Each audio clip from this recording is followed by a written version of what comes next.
வேந்தரின் உச்சிவேளை பகல் செய்திகளுக்காக ஆர்த்தி. ஷமீனா. முதலில் தலைப்புச் செய்திகள்.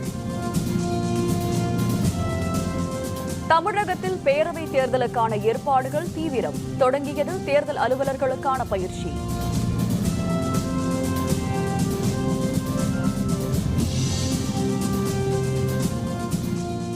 அதிமுக பிரமுகர் வீட்டில் பணம் பதுக்கப்பட்ட விவகாரம். தேர்தல் ஆணையம் நடவடிக்கை எடுக்க ஸ்டாலின் வலியுறுத்தல்.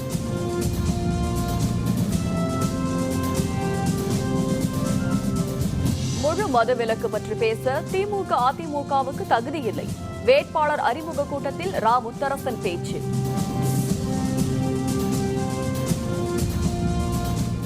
விஜய் மல்லையாவின் பாஸ்போர்ட் ரத்து. இந்தியாவுக்கு கொண்டுவர மத்திய அரசு நடவடிக்கை. சென்னை நந்தனம் அரசு கலைக்கல்லூரி மற்றும் திருவான்மையூரில் தேர்தல் அலுவலர்களுக்கான பயிற்சி நடைபெற்று வருகிறது.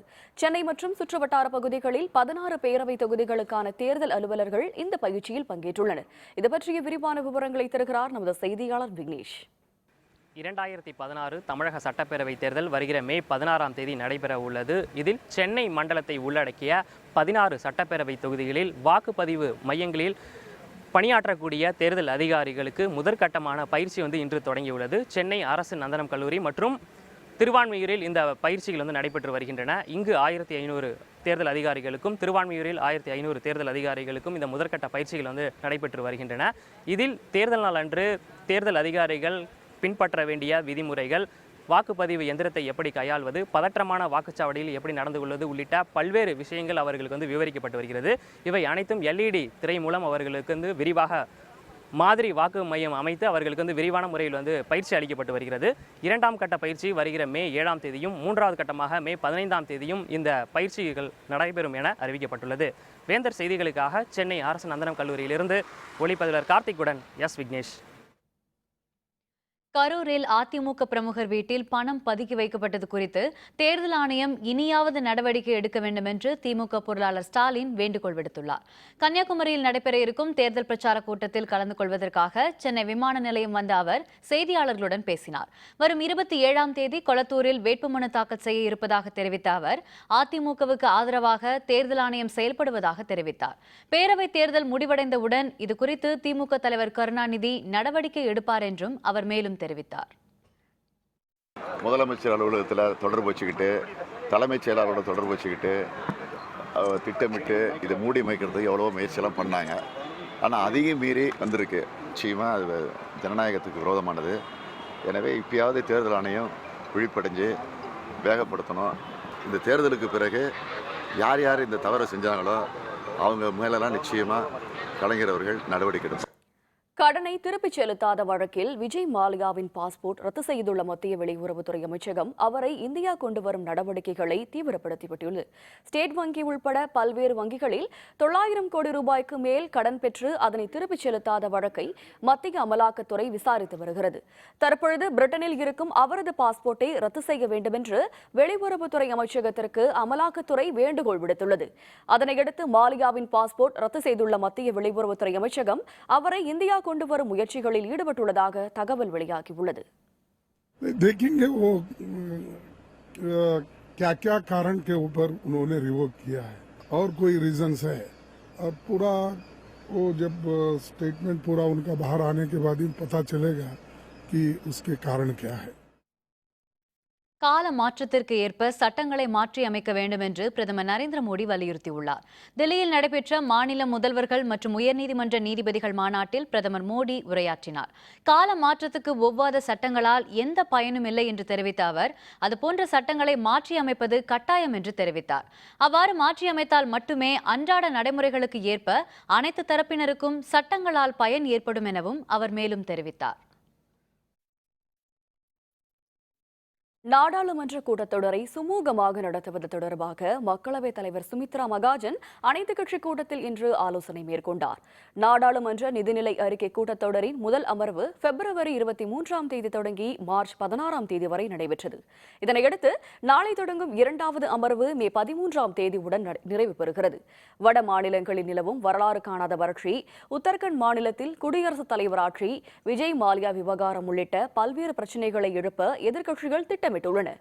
இதனையடுத்து நாடாளுமன்ற கூட்டத்தொடரின் 2வது அமர்வை சுமூகமாக நடத்துவது தொடர்பாக மக்களவைத் தலைவர் சுமித்ரா மகாஜன் அனைத்துக் கட்சித் தலைவர்களுடன் ஆலோசனை நடத்தினார். இந்த கூட்டத்தில் மக்களவை காங்கிரஸ் தலைவர் மல்லிகார்ஜுன கார்கே, அதிமுக எம்பி வேணுகோபால் உள்ளிட்டோர் பங்கேற்றனர். நீர் சிக்கனத்தை அனைவரும் கடைபிடிக்க வேண்டும் என்று பிரதமர் நரேந்திர மோடி தமது வானொலி உரையில் கேட்டுக் கொண்டுள்ளார். பிரதமர் நரேந்திர மோடி மனதின் குரல் நிகழ்ச்சியில் வானொலியில் இன்று உரையாற்றினார். அப்போது பேசிய அவர், இந்தியாவின் நீர் ஆதாரத்தில் கங்கை நதியின் பங்கு மிகவும் முக்கியத்துவம் வாய்ந்தது என்று தெரிவித்தார். கங்கை நதியை சுத்தப்படுத்துவதில் அனைவரும் ஈடுபட வேண்டும் என்றும், இதில் அரசு தீவிர முயற்சி செய்து வருவதாகவும், வறட்சி கவலையளிக்க செய்வதாகவும் அவர் கூறினார்.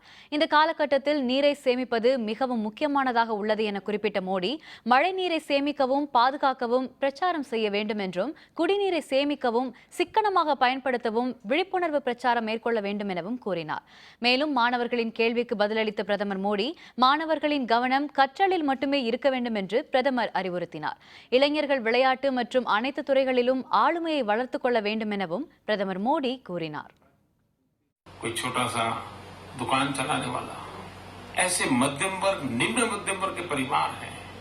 जिन्होंने छोड़ा। दूसरी विशेषता देखिए कि सब्सिडी छोड़ने के लिए मोबाइल फोन की ऐप से कर सकते थे, ऑनलाइन कर सकते थे, टेलीफोन पर मिस कॉल करके कर सकते थे, बहुत तरीके थे. வட மாவட்டங்களில் இயல்பை விட 4 டிகிரி செல்சியஸ் வரையிலும், தென் மாவட்டங்களில் 2 டிகிரி வரையிலும் வெப்பம் அதிகரிக்கும் என சென்னை வானிலை ஆய்வு மையம் எச்சரித்துள்ளது. இன்றைய காலை முதலே சென்னை உள்ளிட்ட பல இடங்களில் வெயில் கொளுத்த தொடங்கியுள்ளது. இதனால் வீட்டை விட்டு வெளியே முடியாமல் மக்களும் வாகன ஓட்டிகளும் பெரும் அவதிக்காளாகியுள்ளனர். இதனிடையே காற்றின் போக்கை பொறுத்து அடுத்த 2 நாட்களில் வெப்பம் குறைய வாய்ப்பிருப்பதாக சென்னை வானிலை ஆய்வு மையம் தெரிவித்துள்ளது. இது பற்றிய விரிவான விவரங்களை தருகிறார் நமது செய்தியாளர் புவனேஸ்வரி. அடுத்த 2 நாட்களுக்கு தமிழகத்தின் வட மாவட்டங்களில் இயல்பை விட 4 டிகிரி செல்சியஸ் வரையிலும், தென் மாவட்டங்களில் 2 டிகிரி செல்சியஸ் வரையிலும் வெப்பம் அதிகரிக்கும் என்று சென்னை வானிலை ஆய்வு மையம் எச்சரித்துள்ளது. மேற்கு திசையில் இருந்து ஈரப்பதம் குறைந்த வறண்ட காற்று வீசும் சூழல் இருப்பதால் வெப்பமானது அதிகரிக்கும் என்று எச்சரிக்கை விடுத்துள்ளது. அது மட்டுமல்லாமல் வட தமிழ்நாடு மற்றும் புதுச்சேரியில் ஓரிரு இடங்களில் அடுத்த 2 நாட்களுக்கு வெப்ப காற்று வீசும். காற்றின் போக்கினை பொறுத்து இந்த வெப்பமானது 2 நாட்களுக்கு பிறகு குறையும் என்று தெரிவித்துள்ளது. மழையை பொறுத்தவரை மலைப்பகுதிகளில் குன்னூர், ஊட்டி ஆகிய பகுதிகளில் ஓரிரு இடங்களில் மழை பெய்ய வாய்ப்புள்ளதாகவும் வானிலை ஆய்வு மையம் தெரிவித்துள்ளது. கடந்த 24 மணி நேரத்தில் கோத்தகிரியில் 10 மில்லிமீட்டர் மழை பதிவாகியுள்ளது. இதுவரை தமிழகத்தில் திருத்தணி மற்றும் வேலூரில் அதிகபட்சமாக 43 டிகிரி செல்சியஸ் வெயில் பதிவாகியுள்ளது குறிப்பிடத்தக்கது. வேந்தர் செய்திகளுக்காக சென்னையிலிருந்து ஒளிப்பதிவாளர் மகேஷுடன் புவனேஸ்வரி. மதுவிலக்கு குறித்து பேச திமுக, அதிமுக கட்சிகளுக்கு தகுதியில்லை என்று இந்திய கம்யூனிஸ்ட் கட்சியின் மாநில செயலர் முத்தரசன் தெரிவித்துள்ளார். சென்னை சைதாப்பேட்டையில் தேமுதிக, மக்கள் நல கூட்டணி, தமாக அணி சார்பாக போட்டியிடும் வேட்பாளர் ஏழுமலை அறிமுக கூட்டம் நடைபெற்றது. வேட்பாளரை அறிமுகம் செய்து வைத்து பேசிய இந்திய கம்யூனிஸ்ட் கட்சியின் மாநில செயலர் முத்தரசன், தமிழகத்தில் மதுவிலக்கை கொண்டு வருவது குறித்து பேச திமுக, அதிமுக கட்சிகளுக்கு தகுதியில்லை என்றும், கரூரில் பணம் பறிமுதல் செய்யப்பட்ட விவகாரத்தில் தேர்தல் ஆணையம் பாரபட்சமாக செயல்படுவதாக தெரிவித்தார்.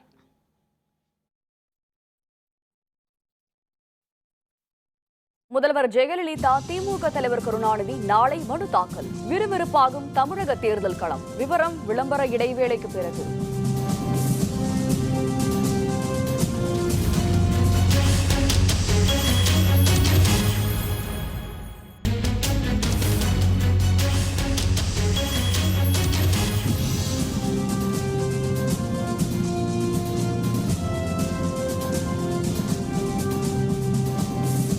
செய்திகள் தொடர்கின்றன. 6 பேர் கூட்டணி வெற்றி பெறாவிட்டால் தமிழக இளைஞர்கள் மாவோயிஸ்டுகளாக மாறுவார்கள் என வைகோ கூறிய கருத்துக்கு மத்திய இணையமைச்சர் பொன் ராதாகிருஷ்ணன் கண்டனம் தெரிவித்துள்ளார்.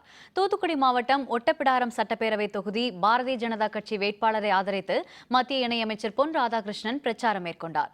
பின்னர் செய்தியாளர்களுடன் பேசிய அவர், வைகோ தெரிவித்த கருத்தை சவாலாக ஏற்றுக்கொண்டு தமிழக இளைஞர்களுக்கு வேலை வாய்ப்புகளை வழங்கி அவர்களை நல்வழிப்படுத்த பாரதிய ஜனதா கட்சி முயற்சிக்கும் என தெரிவித்தார். இந்த 6 கூட்டணி வெற்றி பெறவில்லை என்று சொன்னால் தமிழகத்தினுடைய இளைஞர்கள் மாவோயிஸ்ட் ஆக மாறிவிடுவார்கள். நான் வைகோ அவர்கள் சொன்னதாக ஒரு செய்தி கேள்விப்பட்டேன். அவர் அப்படி சொல்லியிருப்பார்னு சொன்னால் ரொம்ப துரதிர்ஷ்டவசமான ஒன்று. அது ஏற்றுக்கொள்ள முடியாது. அதை ஒரு சவாலாக அவர்கள் சொல்வார்கள் என்று சொன்னால் பாரதிய ஜனதா கட்சி அதை ஒரு சவாலாகவே நாம் ஏற்றெடுத்துக் கொள்கின்றோம். கடலூர் மாவட்டத்தில் போட்டியிடும் திமுக மற்றும் கூட்டணி கட்சி வேட்பாளர்கள் 9 பேரை ஆதரித்து பிரச்சாரம் செய்வதற்காக திமுக தலைவர் கருணாநிதி இன்று கடலூர் வருகிறார். இது பற்றி விரிவான விவரங்களை தருகிறார் நமது செய்தியாளர் பிரேமானந்த். நடைபெறவுள்ள சட்டமன்ற தேர்தலில் திமுக சார்பில் போட்டியிட விரும்பும் வேட்பாளர் பட்டியல் அக்கட்சி தலைமையில் வெளியிடப்பட்டது. அதனைத் தொடர்ந்து வேட்பாளரை ஆதரித்து அக்கட்சி தலைவர் கருணாநிதி நேற்று முதல் சென்னை, புதுவை ஆகிய பகுதியில் பிரச்சாரத்தில் ஈடுபட்டார். இதனைத் தொடர்ந்து இன்று மாலை கடலூர் மாவட்டத்தில் உள்ள 9 சட்டமன்ற தொகுதியில் வேட்பாளரை ஆதரித்து கடலூர் மஞ்சை நகர் மைதானத்தில் அவர் வாக்கு சேகரிப்பில் ஈடுபடுகிறார். இதனைத் தொடர்ந்து மஞ்சை நகர் மைதானத்தில் அனைத்து ஏற்பாடுகளும் செய்யப்பட்டு வருகிறது. பலத்த போலீஸ் பாதுகாப்பு பணியில் ஈடுபட்டு வருகின்றனர். இதனைத் தொடர்ந்து இந்த பொதுக்கூட்டத்தை முடித்துவிட்டு அவர் சிதம்பரம், புவனகிரி ஆகிய பகுதியில் வேன் மூலம் பிரச்சாரத்தில் ஈடுபடுகிறார். அதனைத் தொடர்ந்து சீர்காழி பகுதியில் அவர் பொதுக்கூட்டத்தில் பங்கேற்று தன் பிரச்சாரத்தை நிறைவு செய்து நாளை அவர் சொந்த ஊரான திருவாரூர் பகுதியில் வேட்புமனு தாக்கல் செய்ய உள்ளார். வேந்தர் செய்திகளுக்காக கடலூரிலிருந்து பிரேமானந்த். பேரவைத் தேர்தலுக்கான வேட்புமனு தாக்கல் நேற்று முன்தினம் தொடங்கிய நிலையில் முதல்வர் ஜெயலலிதா, திமுக தலைவர் கருணாநிதி உள்பட முக்கிய தலைவர்கள் நாளை மனு தாக்கல் செய்ய உள்ளனர். தமிழக பேரவைத் தேர்தலில் வேட்பாளர்களுக்கான மனு தாக்கல் நேற்று முன்தினம் தொடங்கியது. நேற்று முன்தினம் 83 பேர் மனு தாக்கல் செய்த நிலையில் நேற்றும் இன்றும் விடுமுறை என்பதால் மனு தாக்கல் செய்யப்படவில்லை. இந்த நிலையில் நாளை முதல்வர் ஜெயலலிதா, திமுக தலைவர் கருணாநிதி, மதிமுக பொதுச் செயலர் வைகோ ஆகியோர் மனு தாக்கல் செய்ய உள்ளனர். வரும் 29ஆம் தேதியோடு வேட்புமனு தாக்கல் நிறைவடையும் நிலையில் வரும் 27ஆம் தேதி திமுக பொருளாளர் மு க ஸ்டாலின் மனு தாக்கல் செய்ய உள்ளார். முக்கிய வேட்பாளர்களின் மனு தாக்கலுக்கு பின்னர் தேர்தல் பிரச்சாரம் தற்போதைய நிலையை விட மேலும் முனைப்புடன் நடைபெறும் என எதிர்பார்க்கலாம். தமிழகத்தில் அதிமுக, திமுகவுக்கு அடுத்தபடியாக பாரதிய ஜனதாவுக்கு அதிக வாக்கு வங்கி உள்ளதாக அக்கட்சியின் தேசிய செயற்குழு உறுப்பினர் இளகணேசன் தெரிவித்துள்ளார். மதுரையில் செய்தியாளர்களுடன் பேசிய இளகணேசன், தமிழகத்தில் பாரதிய ஜனதாவுக்கு 5.9% வாக்கு வங்கி இருப்பதாக குறிப்பிட்டார். கடந்த தேர்தலை விட தேமுதிகவுக்கு 5.4 வாக்கு சதவிகிதம் குறைந்துள்ளது என்றும், கம்யூனிஸ்ட் கட்சிகள் தங்கள் கட்சியின் அங்கீகாரத்தை பெறவே மக்கள் நல கூட்டணியை அமைத்து போட்டியிடுவதாகவும் இளகணேசன் தெரிவித்தார். சமூக வலைதளங்களில் உள்ள 1 கோடி இளம் வாக்காளர்களின் ஆதரவு பாரதிய ஜனதாவுக்கு இருப்பதாக அவர் குறிப்பிட்டார். மாநிலம் முழுவதும் பண விநியோகம் செய்ய திமுக, அதிமுக கட்சிகள் தயாராகி வருவதாகவும், மக்கள் நினைத்தால் அதனை தடுக்க முடியும் என்றும் இளகணேசன் தெரிவித்தார். புள்ளிவிவர கணக்கின்படி திமுக, அதிமுகவுக்கும் பாரதிய ஜனதா கட்சிக்கும் இடையே இடைவெளி பெரிதாக இருக்கலாம். ஆனால் புள்ளிவிவர கணக்குப்படி 3வது அதிகமான வாக்கு சதவீதம் பெற்ற கட்சி பாரதிய ஜனதா கட்சி தான். காஞ்சிபுரம் மாவட்டத்தில் தேர்தல் பணியில் ஈடுபட்டுள்ள அரசு ஊழியர்கள் அனைவரும் தபால் வாக்களிக்க அனைத்து ஏற்பாடுகளும் செய்யப்படும் என மாவட்ட ஆட்சியர் கெஜலட்சுமி தெரிவித்தார். சட்டப்பேரவை தேர்தல் வாக்குப்பதிவு வரும் 16ஆம் தேதி நடைபெற உள்ளதை ஒட்டி அதற்கான ஏற்பாடுகள் தீவிரமாக நடைபெற்று வருகின்றன.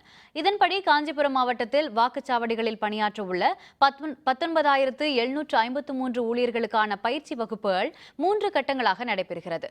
முதற்கட்டமாக 5,483 பேருக்கான பயிற்சியை மாவட்ட ஆட்சியர் கெஜலட்சுமி துவக்கி வைத்தார். பின்னர் செய்தியாளர்களுடன் பேசிய அவர் 100% வாக்குப்பதிவு என்ற இலக்கை எட்டுவதற்கு போதிய ஏற்பாடுகள் செய்யப்பட்டுள்ளதாக கூறினார். காஞ்சிபுரம் மாவட்டத்தில் உள்ள 11 சட்டமன்ற தொகுதியிலும் சுமார் 19,753 போலிங் பர்சனலுக்கு இன்று முதல் கட்ட பயிற்சி ஏற்பாடு செய்து நடைபெற்றுக் கொண்டிருக்கிறது. இந்த தடவை அனைத்து அலுவலர்கள் இந்த தேர்தலில் ஈடுபட்டிருக்கிறார்களோ அவர்களும் கண்டிப்பாக வாக்களிக்க வேண்டும். சேலம் மாவட்ட கொண்டப்ப நாயக்கன்பட்டி அருகே பூட்டிய வீட்டை உடைத்து 10 லட்சம் ரூபாய் மதிப்புள்ள தங்க நகை மற்றும் வெள்ளி பொருட்கள் திருடப்பட்டது குறித்து காவல்துறையினர் விசாரணை நடத்தி வருகின்றனர். கொண்டப்ப நாயக்கன்பட்டி அருகே உள்ள காவேரி நகர் பகுதியில் அரசு கல்லூரி பேராசிரியராக பணிபுரியும் சுரேஷ் பாபு குடும்பத்தோடு திருவண்ணாமலை சென்றுவிட்டு வீடு வந்த பொழுது வீட்டின் பூட்டு உடைக்கப்பட்டிருப்பதை பார்த்து அதிர்ச்சியடைந்தார். வீட்டினுள் சென்று பார்த்த பொழுது 40 சவரன் தங்க நகை, 2.5 கிலோ வெள்ளி பொருட்கள் மற்றும் 40,000 ரூபாய் ரொக்கப்பணம் ஆகிய திருடப்பட்டிருப்பதை கண்டறிந்தார். இதுகுறித்து காவல்துறையினருக்கு அவர் தகவல் தெரிவித்ததை அடுத்து முனைப்புடன் விசாரணை நடைபெற்று வருகிறது. திருவண்ணாமலைக்கு கிரிவலம் போகிறதுக்காக ஃபேமிலியோடு போனாருங்க. போயிட்டு சனிக்கிழமை நைட்டு 10:30 மணிக்கு ரிட்டர்ன் ஆனார். வந்து பார்த்தா வீடெல்லாம் உடைச்சிருக்காங்க. ஃப்ரண்ட் கதவு, உள்ள பீரோ, கப்போர்டுங்கெல்லாம் உடைச்சி பட்டு புடவைங்க, 40,000 ரூபா கேஷு, 40 சவரன் நகைங்க, இது இந்த ஏரியாவில் நடக்கிறது 3வது தடவைங்க. ஜனங்க ரொம்ப பீதியில் இருக்காங்க. அதுக்கு உண்டானதை ஆவணம் செய்யும்படி கேட்டுக்கொள்கிறேன். மயிலாடுதுறை அருகே மின்கம்பத்தில் மோதி பேருந்து கவிழ்ந்து நேரிட்ட விபத்தில் 2 குழந்தைகள் உட்பட 3 பேர் பலியாகினர். 29 பேர் படுகாயமுற்றனர். சென்னையிலிருந்து பேராவூரணி நோக்கி சென்று கொண்டிருந்த இந்த பேருந்து மயிலாடுதுறை திருவாரூர் சாலையில் உள்ள வழுவூர் வளைவில் ஓட்டுநரின் கட்டுப்பாட்டை இழந்தது. இதையடுத்து மின்கம்பத்தில் மோதி பேருந்து கவிழ்ந்து விபத்துக்குள்ளானது. இதில் மன்னார்குடியைச் சேர்ந்த விஜய் ஆண்டனியின் 2 பெண் குழந்தைகள் உள்ளிட்ட 3 பேர் பலியாகினர். படுகாயமுற்ற 29 பேர் மீட்கப்பட்டு திருவாரூர் அரசு மருத்துவமனையில் சிகிச்சைக்காக அனுமதிக்கப்பட்டனர். மதுரை சித்திரை திருவிழாவின் 8வது நாளில் நடைபெற்ற தசவதார நிகழ்ச்சியில் ஏராளமான பக்தர்கள் சுவாமி தரிசனம் செய்தனர். மதுரை ராமராயர் மண்டபத்தில் நடைபெற்ற இந்த நிகழ்ச்சியில் முத்தங்கி சேலை அவதாரம், மச்ச அவதாரம், கூர்ம அவதாரம், வாமன அவதாரம், கிருஷ்ணவதாரம் ஆகிய தோற்றங்களில் கள்ளழகர் காட்சியளித்தார். நேற்று முன்தினம் கள்ளழகர் ஆற்றில் இறங்கிய நிகழ்வை தொடர்ந்து நடைபெற்ற தசவதார நிகழ்ச்சியில் ஏராளமானோர் சுவாமி தரிசனம் செய்தனர். இதனையடுத்து பூப்பல்லக்கு நிகழ்வு இன்று நடைபெற உள்ளது.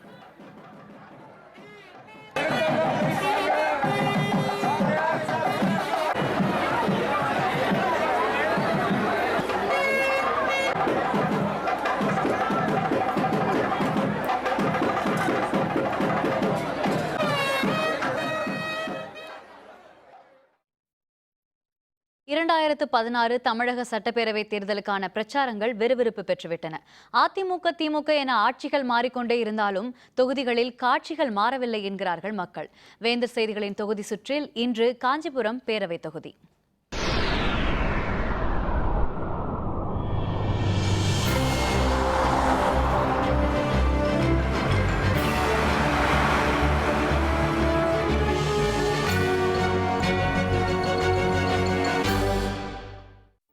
காஞ்சிபுரம் மாவட்டம் ஆறுகள், ஏரிகள் நிறைந்த மாவட்டம். மாவட்டத்தில் புகழ்பெற்ற பல கோவில்கள் இருப்பதால் சிறந்த சுற்றுலா தலமாகவும் திகழ்கிறது. பட்டு நெசவு தொழிலின் தலைமையகமாக உள்ள காஞ்சிபுரம் தொகுதியின் மொத்த வாக்காளர்கள் 2,96,751 பேர். இவர்களில் ஆண் வாக்காளர்கள் 1,44,829 பேர். பெண் வாக்காளர்கள் 1,51,914. 3ஆம் பாலினத்தவர் 8 பேர். இதுவரையில் நடைபெற்ற சட்டப்பேரவை தேர்தல்களில் அதிமுக 7 முறையும், திமுக 5 முறையும், 1962 காங்கிரசும், 2006 பாமகவும் தலா ஒவ்வொரு முறை வெற்றி பெற்றுள்ளன. கடந்த பேரவைத் தேர்தலில் அதிமுகவைச் சேர்ந்த வி. சோமசுந்தரம் 1,02,710 வாக்குகள் பெற்று வெற்றி பெற்றார். அவரை எதிர்த்து போட்டியிட்ட பாமகவைச் சேர்ந்த உலக ரட்சகன் 76,993 வாக்குகள் பெற்று 25,817 வாக்குகள் வித்தியாசத்தில் தோல்வியடைந்தார். மாவட்டத்தின் பரப்பளவு அதிகம் உள்ளதால் மாவட்டத்தின் கடைக்கோடி மக்கள் தங்கள் பிரச்சனை குறித்து மாவட்ட நிர்வாகத்திடம் தெரிவிக்க வேண்டுமானால் தலைமையகத்துக்கு வர நீண்ட நேரம் ஆகிவிடுகிறது. ஒருவேளை அப்போது மாவட்ட அலுவலர்கள் பணி காரணமாக வெளியூர் சென்று விட்டிருந்தால் குறைகளை நேரடியாக மக்களால் எடுத்து சொல்ல முடியாமல் போய்விடுகிறது. இதனால் வரும் காலங்களில் நிர்வாக வசதிக்காக வேணும் மாவட்டத்தை 2ஆக பிரிக்க வேண்டும் என்று தொகுதி மக்கள் கோரிக்கை விடுக்கின்றனர். இந்த மாவட்டம் பெரிய மாவட்டமாக இருப்பதனால் மக்களுடைய நன்மைக்கேற்றவாறு அரசாங்கத்தினுடைய அதிகாரிகள் மக்களுடைய பிரச்சனையை கவனம் செலுத்துகின்ற வகையிலே சென்னை மாநகராட்சியோடு சேர்ந்திருக்கின்ற தாம்பரம், பல்லாவரம், சோழநல்லூர் போன்ற பகுதிகளை சென்னை மாநகராட்சியோடு இணைத்துவிட்டு மற்ற பகுதிகளை காஞ்சிபுரத்தில் இருந்தால் மக்கள் பயன்பாட்டிற்கும் அரசு செயல்பாட்டிற்கும் உதவிகரமாக இருக்கும். இந்த மாவட்டத்தில் நலிவடைந்த நெசவு தொழிலை மேம்படுத்த அரசு நடவடிக்கை எடுக்காதது தொகுதி மக்களிடையே அதிருப்தியை ஏற்படுத்தியுள்ளது. 5-6 வருஷமா நெருங்கி ஒண்ணுமே இல்லை செய்யறதுக்கு. எதுக்கும் எங்களுக்கு எந்த உதவியும் யாரும் செய்யல. நாங்கள் ரொம்ப கஷ்டப்பட்டுக்கின்னு இருக்கிறோம். காஞ்சிபுரத்தில் கடந்த டிசம்பர் மாதம் பெய்த கனமழையால் மாவட்டத்தில் உள்ள அனைத்து ஏரிகளும் நிரம்பி வழிந்தன. ஆனால் தற்போது பாசனத்துக்கும் குடிநீருக்கும் பெரும் தட்டுப்பாடு நிலவுகிறது. கடந்த ஒரு 4 மாதங்களுக்கு முன்பு தொடர் மழை பெய்ந்த அந்த மழையில ஏரிகள் நிரம்பி வழிந்து உடைகிற நிலைமையில் இருந்தது. ஏரி குளங்கள் அந்த தமிழக அரசால் தூர்வாரப்படவில்லை. தூர்வாரப்பட்டிருந்தால் முப்போகமும் இந்த காஞ்சிபுரம் மாவட்டத்தில் விளைநிலங்கள் விளைந்திருக்கும். இதை தடுக்க மாவட்டத்தின் முக்கிய நீர் ஆதாரமான பாலாற்றில் தடுப்பணைகள் கட்டி நிலத்தடி நீரை உயர்த்த நடவடிக்கை வேண்டும் என மக்கள் கோரிக்கை விடுக்கின்றனர். தொகுதியில் உள்ள போக்குவரத்து நெரிசலை குறைக்க பேருந்து நிலையத்தை மாற்றாததால் மக்கள் பெரிதும் அவதிக்குள்ளாவதாக தெரிவிக்கின்றனர். ரயில்வே மேம்பால பணிகள் துவங்காதது மக்களிடையே பெரிதும் ஏமாற்றத்தை ஏற்படுத்தியுள்ளது. அரசு பொது மருத்துவமனையின் தரம் உயர்த்தப்படாததால் தேசிய நெடுஞ்சாலைகளில் விபத்துகளின் போது பல உயிர்களை இழக்க நேரிடுகிறது. அரசு மருத்துவமனையின் தரத்தை உயர்த்த வேண்டும் என்பது இந்த தொகுதி மக்களின் கோரிக்கையாக உள்ளது. இந்த மாவட்ட மருத்துவமனையுடைய அவலத்தை நீங்கள் பார்த்தீங்க அப்படின்னு சொன்னால், கடந்த 5 ஆண்டுகளும் இல்லை 10 ஆண்டுகளும் 15 ஆண்டுகளும் யார் ஒன்றும் சரி பண்ணுறதுக்கான முயற்சி எடுத்த மாதிரி தெரியல. எந்த விதம் முன்னேற்றமும் இல்லாமல் செங்கல்பட்டுக்கு போங்க அப்படிங்கிற ஒரு வார்த்தையோட நிறுத்துகிற ஒரு ஹாஸ்பிட்டலாக இது மாறி போயிருக்கு. காஞ்சிபுரத்தில் நூலகங்கள் மிகவும் மோசமான நிலையில் உள்ளதாகவும் அவற்றை கணினிமயமாக்க வேண்டும் என்றும் சமூக ஆர்வலர்கள் கோரிக்கை விடுக்கின்றனர். குறைந்தபட்சம் எல்லா புத்தகத்தையும் நீங்கள் கம்ப்யூட்டரைஸ் பண்ணிட்டீங்கன்னா உடனடியாக எந்த இடத்துல எந்த நம்பர் எந்த டேபிள் இதில் ரேக்கில் இருக்குது அப்படின்னு தெரிஞ்சிடும்.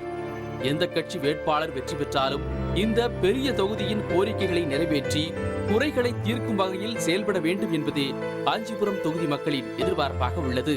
குடிநீர் பிரச்சனையை பிரதானமாகவும் போக்குவரத்து நெரிசலை கணிசமாக குறைப்பதும் இனிவரும் காலங்களிலாவது இந்த குறைகளை போக்கி காஞ்சிபுரத்தை பட்டு பிரதானத்தை நெசவு தொழிலை பிரதான தொழிலாக மாற்றுவார்கள் என்ற நம்பிக்கையுடனே உள்ளனர்.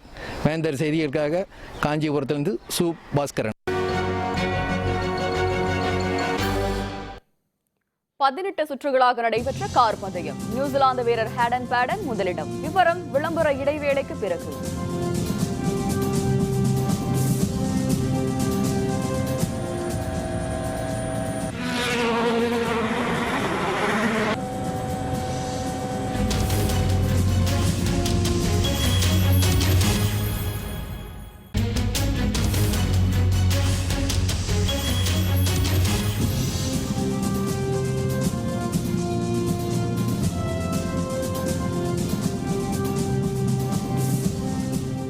செய்திகள் தொடர்கின்றன.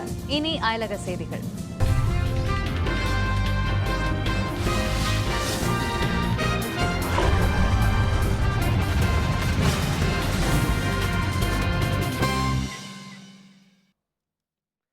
அமெரிக்காவில் கட்டுமான பணிகள் நடைபெற்று வந்த கட்டடத்தில் பெரும் தீ விபத்து ஏற்பட்டது. தீயை அணைக்க தீயணைப்புத் துறையினர் போராடி வருகின்றனர். அமெரிக்காவின் அரிசோனா மாகாணத்தில் உள்ள கில்பர்ட் நகரில் அடுக்குமாடி குடியிருப்பு கட்டுமான பணிகள் நடைபெற்று வருகின்றன. இங்கு திடீரென தீ விபத்து ஏற்பட்டது. காற்றின் வேகம் அதிகமாக இருந்ததால் தீ மளமளவென பரவியது. தகவல் அறிந்து விரைந்த தீயணைப்புத் துறையினர் தீயை அணைக்க போராடி வருகின்றனர். இதனிடையே அந்த பகுதியில் புகை சூழ்ந்ததால் அருகில் வசிப்பவர்கள் பெரும் சிரமத்திற்கு ஆளாகியுள்ளனர். தீ விபத்து நடைபெற்ற இடத்திற்கு அப்பகுதி மக்கள் செல்ல வேண்டாம் என அறிவுறுத்தப்பட்டுள்ளது.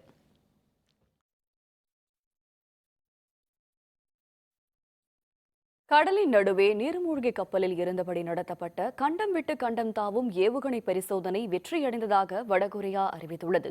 அண்டை நாடான தென்கொரியாவை அச்சுறுத்தும் விதமான நடவடிக்கைகளில் வடகொரியா ஈடுபட்டு வருவதால் அமெரிக்கா, இங்கிலாந்து, பிரான்ஸ் நாடுகள் எதிர்ப்பு தெரிவித்துள்ளன.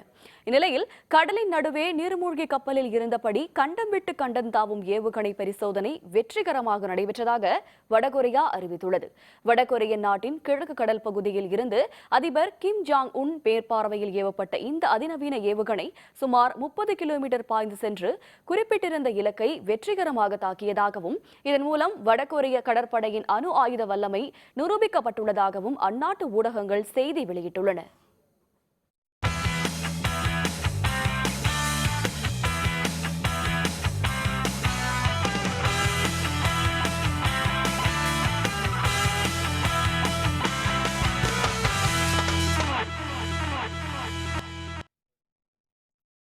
அர்ஜென்டினாவில் நடைபெற்ற கார் பந்தயத்தில் சிறப்பாக காரை இயக்கிய நியூசிலாந்து வீரர் ஹேடன் பேடன் முதலிடம் பிடித்தார். அர்ஜென்டினாவில் கார் பந்தயம் 18 சுற்றுகளாக நடைபெறுகிறது. இதன் 14வது சுற்று போட்டி கோர்தேபாவில் நடைபெற்றது. இதில் பல்வேறு நாடுகளைச் சேர்ந்த வீரர்கள் பங்கேற்றனர். சிறப்பாக காரை இயக்கிய நியூசிலாந்து வீரர் ஹேடன் பேடன் முதலிடத்தை பிடித்தார். இவரை விட 29 வினாடிகள் பின்தங்கிய பிரான்ஸ் வீரர் செபஸ்டியன் ஓகியர் 2வது இடத்தை பெற்றார். 3வது இடத்தை நார்வே வீரர் ஆண்ட்ரியல் மிக்கல்சன் பிடித்தார். இதனிடையே பந்தயம் தொடங்கியதும் இருந்தும் அதிவேகமாக காரை இயக்கி முன்னிலையில் சென்று கொண்டிருந்த பின்லாந்து வீரர் ஜரிமட்டி லத்வாலா ஒரு கட்டத்தில் கட்டுப்பாட்டை இழந்தார். இதனால் அவரது கார் உருண்டோடியது.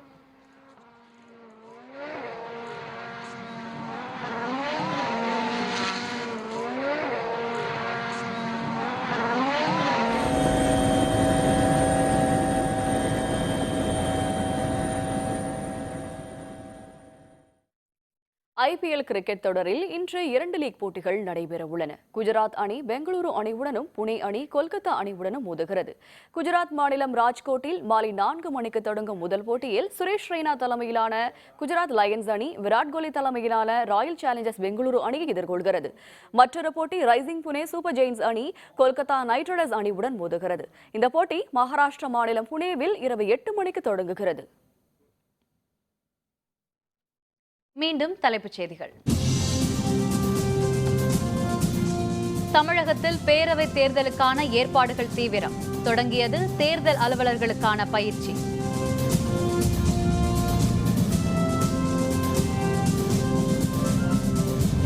அதிமுக பிரமுகர் வீட்டில் பணம் பதுக்கப்பட்ட விவகாரம். தேர்தல் ஆணையம் நடவடிக்கை எடுக்க ஸ்டாலின் வலியுறுத்தல்.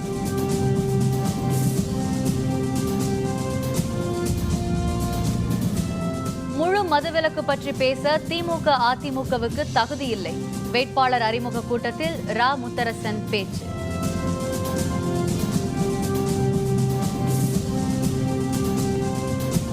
விஜய் மாலியாவின் பாஸ்போர்ட் ரத்து. இந்தியாவுக்கு கொண்டுவர மத்திய அரசு நடவடிக்கை. இத்துடன் வேந்தரின் உச்சிவேளை பகல் செய்திகள் நிறைவடைந்தன. மீண்டும் மாலை 6 மணிக்கு வேந்தரின் அந்திமாலை குறுஞ்செய்திகளில் சந்திப்போம். வணக்கம். வணக்கம்.